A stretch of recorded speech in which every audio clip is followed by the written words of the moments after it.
Magandang araw sa ating lahat mga kaibigan. Muling nagbabalik ang inyong lingkod, Ronde TV mo. Tuloy tayo agad sa ating topic mga kababayan. Mayor Fritz Diaz ng Siaton ay muling nagsalita kung sino ba talaga ang tatakbong pagka-congressman ng 3rd District ng Negros Oriental ngayong darating na December 9 sa gagawin niyang special eleksyon ng 3rd District ng Negros Oriental kasunod ng pagpatalsik kay dating congressman teroristang Arne Teves mga kababayan. Ayon pa kay Mayor Fritz Diaz mga kababayan ay wala pang napag-usapan ang kanilang partido kung sino ba ang tatakbo sa kanila ni Mayor Janice Digamo bilang kinatawa ng 3rd District mga kababayan. Pero kung sino man daw ang mapipili ng kanilang partido mga kababayan ay suportado nila ang bawat isa basta wag lang makabalik sa posisyon ang mga TVs mga kababayan. Tama naman talaga, wag nang pabalikin sa posisyon ang mga TVs dyan na nagdulot ng takot, nagdulot ng mga krimen dyan sa Negros Oriental, lalong-lalo na dyan sa 3rd District, mga kababayan. Ito nga mga kababayan, Bisaya, ito medyo i-translate lang natin ng konti sa Tagalog para naman maintindihan ng ating mga kababayan na hindi nakakaintindi ng Tagalog. Ito na mga kababayan, huwag na nating patagalin. Sabay-sabay na natin itong panoorin. Pagka-congressman diri sa 3rd District is coming December 9. Well, we just nagprepare rami, either na mo ni Janice. So atong partido, naman tayo partido, nadumo ba niyo ang istorya ni Janice, either na mong duha. So kama, malipayon na rami o kinsa na mong duha, kasuportaan na yung mata. So wapa man tagabalo sa pulso, ipaabot pa na ito ang pulso. So kinsa mo dalaga na mo na suportahan sa partido. Kung si Janice, rest assured nga na po siyang tapat sige ang tumisisya pagumpanya. Hantod mahuman, hantod mahimo siyang congressman. Kung masiya po, ang abakopoy mo dalaga, rest assured po si Janice, muna po sa akong tapat kada adlaw sa among pagpakumpanya. Kaya kami nag-agaw, ligo, wala na mugub ang among pamilya. Tungod kay partido man kinsa pa may laing magkasabot, wala ni siya lain pa niya, mag-agawa na, di ba? So pasabot na mo, ang dire, ang gatabang sa mga atong kagrupo, mapod ang atong partido, di ba? Lisod man kaayo nga magkita ratahong mag-eleksyon, mangumpad niya nami. So pasabot na mo nami para ninyo. Nga kamo manalagan. Yun ang mga kababayan, may nagtanong nga na isang reporter dyan kung tatakbo ba talaga itong si Mayor Fritz Diaz ng pagka-congressman nga ng 3rd District mga kababayan. Ayun naman kay Mayor Fritz Diaz, wala pa hindi pa nila nga napag-usapan nila ni Mayor Janice Digamo ng kanilang partido kung sino ba talaga ang tatakbong pagka-congressman sa kanila. Pero mga kababayan nga, ayun kay Mayor Fritz Diaz, kung sino man ang tatakbo nga sa kanila ay suportado yung bawat isa sa kanila dahil sila ni dating Gobernador Roel Digamo at si Mayor Fritz Diaz ay magkamag-anak mga kababayan. Hindi naman daw nasisira yung kanilang relasyon at yun na nga mga kababayan kung sino ba yung susuportahan ng kanilang partido sa kanila ni Mayor Janice Digamo at kay Mayor Fritz Diaz ay suportado daw yung bawat isa sa kanilang mga kababayan hanggang mga ngampanya mga kababayan ay nasa tabi ang bawat isa sa kanila ni Mayor Fritz Diaz at kay Mayor Janice Digamo mga kababayan. Kano sa ni nato matumbok Mayor? Masayra nato gyud. No kinsa ninyo duha ni Mayor Janice? Namang goy ko na ato ipaabot ang presidente mo ang nasyonal. Namang gud sila sila magbuot umunsa basta kay kahapon gitawagan ko to prepare. So ka-prepare ako kay 90 days biya naman December. So ako mura ako good soldier. Kung wala ko guli man kung di pwede si Janice. Madili ko si Janice. Asa isa man, wala man, di ba? So what a choice.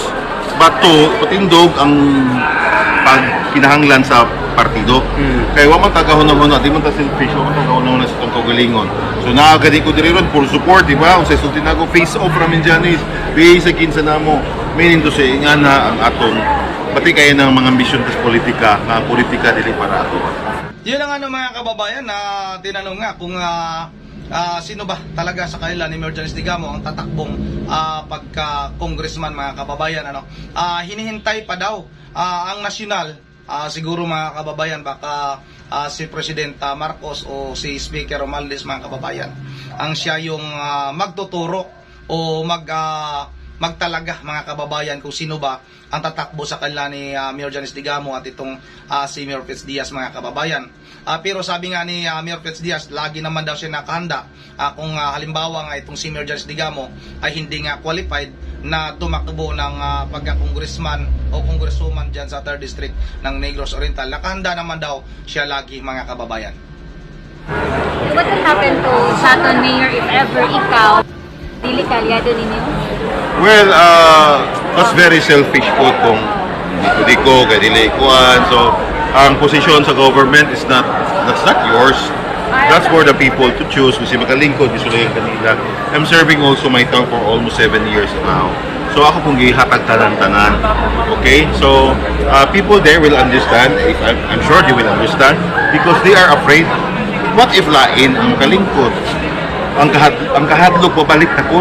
Ang patay mabalik na po. Ang pag-abusar mabalik na po. So, sa ato i-choose. Bisa ako sakit kayo na ko. Kung ako, mabugatan po akong kasing-kasing. Kung pahawa ko sa Shaton, mudulagan ko congressman. Pero nga itong gi-aspire dire, ang Negros Oriental nga magmalinawon lang, kaya naana ang momentum. Kung sila ragyapon, copy-paste na ni. Lain ragdawong. Diba? Murag yapon ng grupo ka. Murag yapon ng grupo ka. So, kung ato ragod, kung ganahantag kahasway o kalinaw, I know people from Shaton will understand. Kaya because they are not selfish. Me or rather, it's not selfish. Nga, di ko kay, ang vice mayor, dili ako, dili tayo nga na. Dili tayo nga na. So, wapa ni final, pero nga mo na karon, na-prepare mi para sa mga pagsuporta namo sa nalalagan sa mga kada barangay nga mga grupo po ni Governor Digamos. Yun lang mga kababayan, hindi ko masyadong naintindihan yung tanong ng babae. Kung ang tanong ba ng babae kung yung mga kababayan ni Mayor Fritz Diaz yung nasa kanyang nasa sakupan nga sa Shaton, kung hindi papayag na tatakbong pagka-congressman nga ito sa 3rd District. Ayon kay Mayor Fritz Diaz, mga kababayan, hindi naman siguro mangyari hindi papayag yung mga taga Shaton, mga kababayan, dahil siya naman ay nanunungkulan sa Shaton bilang mayor ng sa loob ng 7 taon, mga kababayan, at binigay naman daw yung kanyang vest, mga kababayan, sa paglingkod, mga kababayan, sa kaniyang nasasakupan nga dyan sa Shaton. Hindi naman daw pwede, mga kababayan, na pabayaan lang nila na makabalik itong mga TVs, mga kababayan, sa kanilang posisyon. Sa ngayon, mga kababayan, nandyan na daw sa kanila yung momentum para nga mapalitan itong mga TVs, mga kababayan, para wala na hindi na makakabalik. Kasi pag halimbawa may tatakbo pa dyan, nakapartido nila Arne TVs, mga kababayan, ganun pa rin daw, mga TVs pa rin daw yan, mga kababayan. Yes, sa 3rd District, asa man ini ang medyo kusgan tanaw. I'm kind of a leader that dili na ako hunahunaon ang butang nga dili na ako control. I only think of the things that I can control. Ang makontrol na nako ang akong kaugalingon o ang suporta sa akong kauban. Sa ila kung ginsa man ganin nila sila manalagan, atleta man ta, competitive man ta, preparado ra ta. But rest assured nga ang mga taga Negros, especially taga 3rd District, is kapoy na tayo. Kapoy na tayo sila sa mga sistema nga pagkulga-kulga. Malaw na, ikapoy na kita. Kumanataan na face sa atong kinabuhi. So Mayor, imong reaksyon sa pagpalagpot ni Congressman Teves karon gibakante na o gadunay paghimuon special election. Come again, sir? Imong reaksyon kalabot sa pagpalagpot ni Teves o niya adunay himuon nga special election diri sa Tercero Distrito. My reaction is about time po. The people will feel the leadership. Dili ma-feel ang fear. O kahadlo for how many years? For 1920s pa man siguro sila diri. Di ba? Wala na sila nagsige. Ikaw sa unahan to garon. Balik-balik. We are pure Filipinos nga nadiri kanay mga panahon. Sumama ni sila itong mga buhay na pamilya sa unang panahon na sila giilagyod. Di ba? So, karon tungod sa social media, naanapoy katungod kaning mga gagmayng tao nga mananakan. Naanapoy katungod ang mga tao nga makaila, makabutang og mudalagan tungod kay aware po sila unsay nahitabo sa social media. Sa una kung tagiya kag radio station o tagiya kag newspaper, sigurado po di na ka mapildi.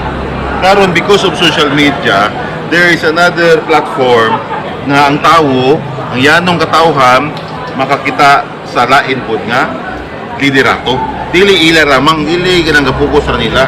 Kaysa una, kinsa ko'y angkor na musupak nila. Na ini supak, namatay. Di ba? Yung mahadlo ko Oo. ng taiyas. Mahadlo po ang tagya sa istasyonan.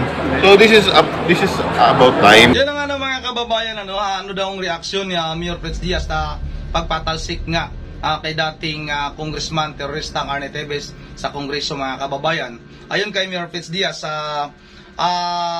napapanahon na nga, mga kababayan, na para palitan yung mga TVs dyan sa 3rd District ng Negros Oriental dahil napakatagal na ng panahon na hawak nila yung 3rd District ng mga kababayan, mga 1920s pa daw ata, mga kababayan, na hawak na ng mga angkan ng mga TVs. Ngayon napapanahon na dahil nga sa social media, mga kababayan, napapanahon na mapalitan itong mga TVs dahil sa may social media na, hindi katulad daw dati, mga kababayan, pag nagmamayari ka ng isang radio station o isang tabloid, mga kababayan, ay sigurado ng panalo At ayon pa nga sa isang reporter din na dahil nga rin sa takot, kahit yung may-ari daw ng radio station ay hindi daw makapalag nga doon sa mga sasabihin, mga TVs yan ang binabanggit yan, mga kababayan, wala namang iba Kaya itong sabi nga ni Mayor Fritz Diaz, panahon na para nga matapos na yung panunungkulan ng mga TVs dyan sa Negros Oriental.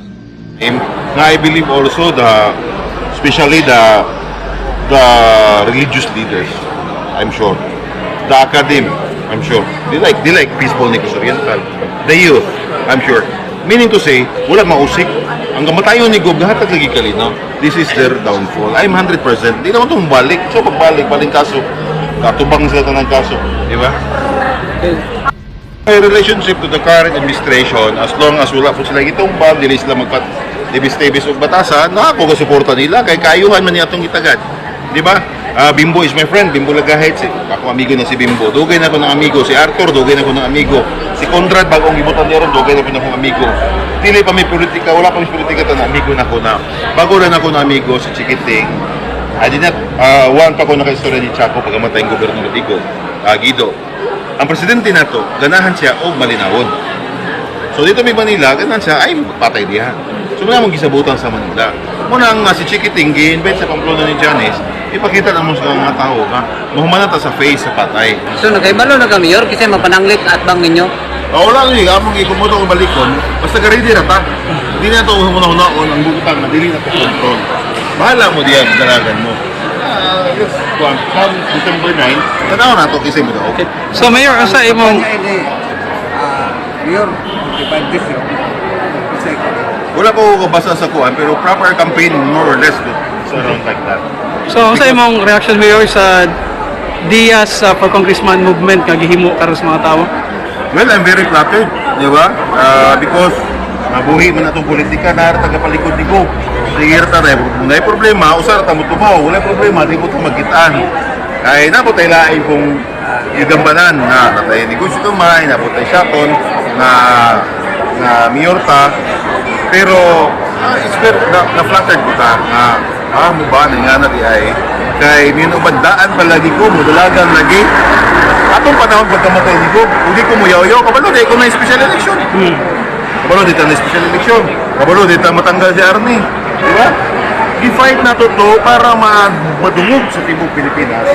Kaya wata ni fight, wala, natulog na. Thank you, si Arnie nagpagaling ko niya. Di ba? So, very flattering. Ikaso po ko, ako yun?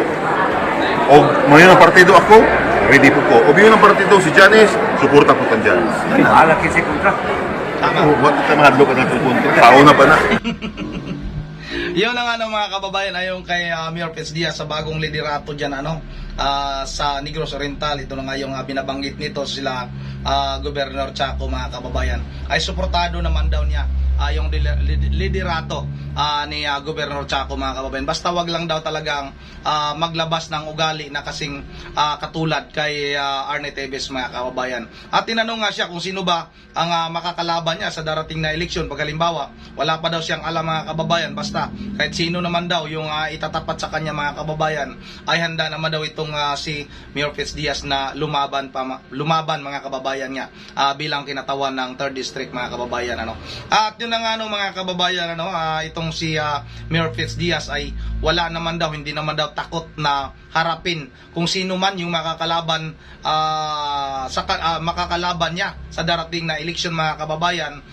Kung sino man daw talaga ang ipopost ng kanilang liderato ng kanilang partido mga kababayan, si Mayor Janice Digamo man o siya mga kababayan, basta siya nakahanda at hindi siya takot na kalabanin ang mga TVs mga kababayan. Noon pa naman daw talaga ay hindi siya natatakot sa kampo ng mga TVs. Yun ang ano mga kababayan, ano, pasensya na ano, hanggang dito na lang muna. Pasensya na kayo sa pag-translate natin ng Tagalog, hindi yata natin masyadong na translate mga kababayan, pero kahit paano maintindihan naman ang ating mga kababayan na hindi nakakaunawa ng Bisaya. Yun ang ano, hanggang dito na lang muna. At bago tayo magtatapos ay magsi-shoutout muna tayo. Kahapon ay wala tayong ano, no, mayroon pala tayo ditong babasahin ano na mensahe mga kababayan galing kay Palpak TV ano. Hanapin ko lang mga kababayan, sana makarating kay Mayor Fitz Diaz no, yung tungkol nga sa kalsada diyan sa may Bayawan mga kababayan na napaka sira daw, sabi nga ni Palpak TV. Sana mapaabot natin kay Mayor Fitz Diaz. Ito mga kababayan, hanapin ko lang ha. Ito nga mga kababayan, ano, ito yung komento ni Palpak TV, ano, taga Negros Oriental ito. Ang tingin ko na sa Bayawan ito nakatira mga kababayan, dahil nga ay may komento siya dito na sana makarating kay Mayor Fitz Diaz ano. Ito babasahin ko mga kababayan. Boss Ronde, parating mo kay Mayor, ayusin kalsada sa Tirong. Kawawa mga bata nag-aaral doon. Boss, pag-ayos kalsada doon, halos lahat tao doon susuporta sa kanya, lalo na ako kausapin mga tao doon pag uwi ko, idol. Yun ang ano mga kababayan ano, sabi ni, ulitin ko lang ano, makakarating sana ito kay Mayor Fitz Diaz, kay sabi ni Palpak TV, Boss Ronde, parating mo kay Mayor, ayusin kalsada sa Tirong, kawawa mga bata nag-aaral doon. Boss, pag ayos kalsada doon, halos lahat ng tao doon susuporta sa kanya, lalo na ako kausapin mga tao doon pag uwi ko, idol. Yun ang ano mga kababayan, siguro ito nasa Bayawan ito. Saan ba itong Barangay Tirong mga kababayan? Sa mga nakakaalam no, saan itong Barangay Tirong, paki-kuminto na lang para naman makarating ito kay Mayor Fitz Diaz mga kababayan. Shout out na rin kay Charis Malayo, Attorney Maxino Nasirundi. Si Attorney Maximo, yun yung napakasinungaling din na abogado na nasa kampo din ni Arnie Teves mga kababayan. At shout out na rin kay Los Consuelo, mali yan, hindi tama yan, tataluyan si Fitz Diaz. Ang tatuluyan, matutuluyan si Fitz Diaz. Yun, shout out na rin kay Roberto Mabaling, shout out. Di ano na, wala na ang case ni Jubilin. Nasungay ng mga demonyo sa Palawan. Yun ang ano, Idol Robert Mabaling ano, inamatay nga si Idol Bigwas Tommy Abili ano, nung last niya nagis sa kanyang rejustisyon. Kaya may sabi pa nga siya na magkumanda sa kanyang pagbabalik ang mga demonyo dyan sa Palawan, dahil itutuloy niya yung pagbubukas ng kaso sa Jubilin Gallino case. Kaso nga lang mga kababayan, mga minamahal kong taga-suporta ano, ay ito nga si dating Idol Bigwas Tommy Abili ay binawian na nga po ng buhay, kaya hindi na natuloy yung pagbubukas ulit ng kaso sa Jubilin Gallino case. At shout out na rin kay Sunflower Yellow, shout out. No more TVs forever. Wala na, ayaw na nila talaga. Shout out na rin kay Iba Rigla, tuloy na ang ligaya ni Mayor Fitz. Shout out na rin kay Bonifacio Bernales, kulong nga dapat yan para naman may aksyon para sa taong bayan. Tama. At shout out na rin kay Marlon Yu, karma na yan kay Kalbo. Nadaan na ba kayo? Baka nasa imperno na. Kasama ang, sino ang kasama? Ang abogado. Baka na doon nagtatago kasama ni Taning. Shout out na rin kay Arlen Bato Malaki. Ang mga tao sa 3rd District, kung mga TVs ang nandun, patatakbo, paayaw na mo, padala sa kwarta o mahadlok. Yun ang yan ang sabi ni Ali Arlin. Shout out na rin kay Ilohio Malasarte, wala na yan, pupulutin na sa kanal si Henry Teves. Nabalitaan ko, pag pumunta yan si Henry Teves sa Boulevard, wala na. Lumapit yan kay Henry Teves. Takot na. Ay kasi ay na lumapit, idol. Kay Jumidis Ala, shout out ha. Bakit, idol? Ron, bigyan pa na sa gobyerno ang daming armas na kumpiskit sentral nila. Kaya nga, yun ang nakapagtataka. Ang daming armas. Taga-supply daw ng armas. Tapos naman, walang kaso. Hindi nakasama doon sa kaso murder. Ano ba yan? Ano ba yung nangyari, mga kababayan? Shout out na rin kay Ibilin Guyal. Rundi TV mo, kung may nagbibigay ng pira, huwag tanggapin po. Dahil, sana yon? Dahil bawal yan i-video at i-report sa Kumilik. Hindi pwede yan kung nais na ninyo ang total change sa Negros. God bless and peaceful special elections. Tama rin talaga, Ma'am Evelyn Guyal. Dapat wag na tanggapin yung pera, ano. Minsan may mga nagsasabi kasi tanggapin ang pera tapos yung laman ng puso ang iboboto. Pero mali talaga yun. Tama si Ma'am Evelyn. Shout out na rin kay Narciso Dinapo. Bakit hanggang ngayon hindi? Ngayon malapit na kasuhan, hanggang kailan ba? Nagagalit na yung taong bayan. Kailan ba matapos ang malapit? Iyon ang hindi natin alam kung kailan ba ito makakasuhan. Itong si Pride Henry Teves. Runilo Alopit, hindi nga yan mananalo nung sila pa ang may hawak dyan. Ngayon pa kaya na may mga sayo na sila. Ano yon? Diyan ngayon pa na may mga mayroon sila. O di ko maintindihan, pasensya na. Shout out na kay Wilma Kadusali. Si Rundi TV mo, good luck sa mga vlog mo. Malaking pasalamat. Talaga namin kung si Mayor Fitz or Janice ang tatakbo na congressman dyan sa 3rd District ng San Negros. Yun na nga, mga kababayan, hanggang dito lang muna, Kaya Edison Moralida, shout out kay Catherine D. Guzman, Carmelita Garcia, o kay Lods Rosalie Malita, shout out sa iyo dyan, kay Ma'am Joyce, kay Ma'am Berge Berhel Diyos ng Pulilan, Bulacan, shout out sa inyong lahat. At kay Alejandria Garcia, shout out. Yun na nga, sa sinabi ni sino ba yun nagsabi kanina, mga kababayan, kay si Wilma Kadusali na sa kanila ni Mayor Fitz at sa kay Mayor Ma'am Janice Digamo at tatakbo, masaya sila. Mga kababayan, dalawa lang talaga yung pinagpipilian ng partido nila, Ma'am Janice, kung hindi ito si Mayor Fitz Diaz, ay si Mayor Janice Digamo, mga kababayan. Wala na silang ibang pipiliin pa, wala na silang ibang papatakbuhin ayon kay Mayor Fitz Diaz ng Shaton. Yun nga andito lang muna, mahaba na yung ating shoutout. At once again, this is Rundi TV mo. Ingat tayong lahat. God bless bawat isa sa atin.